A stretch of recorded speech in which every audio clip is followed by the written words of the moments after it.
अभी तो यही लोग आ रहे हैं।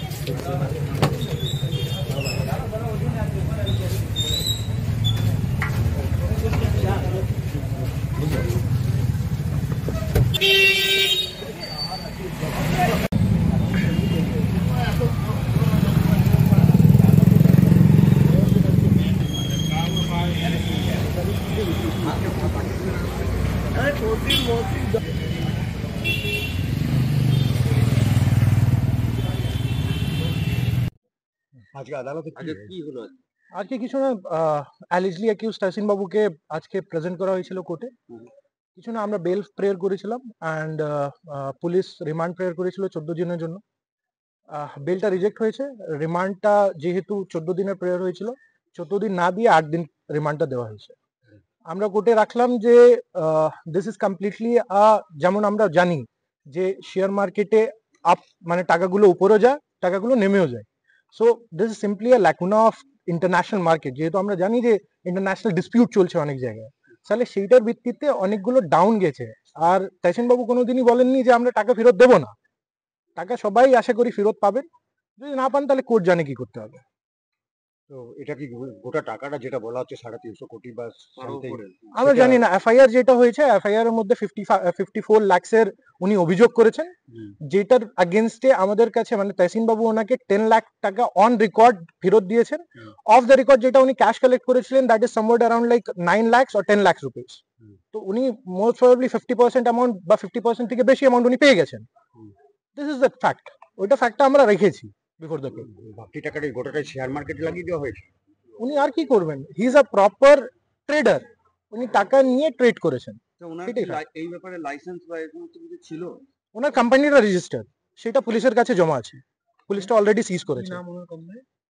মোস্ট প্রবাবলি কি ডেভেলপমেন্ট সামথিং বলে কোম্পানিটা আছে।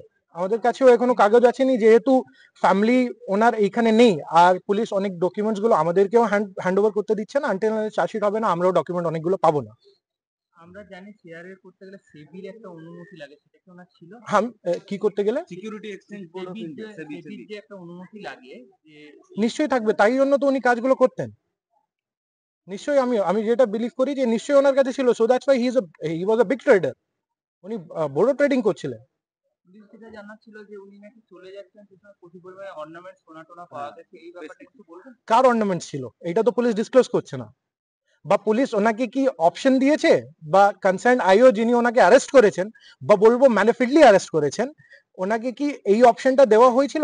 যেটা আমরা আগে সিআরপিসি 41 এর নোটিশটা পেত ক্লায়েন্টরা, সেটা কি উনি নোটিশটা পেয়েছেন? যদি পেয়েছেন তাহলে ওনাকে কি লিবার্টি দেওয়া হয়েছিল যে ওখানে পুলিশ স্টেশনে প্রডিউস হয়ে উনি নিজের বক্তব্যটা রাখবেন? যদি সেটা হয়নি, then it is simply a violation of the direction of the supreme court.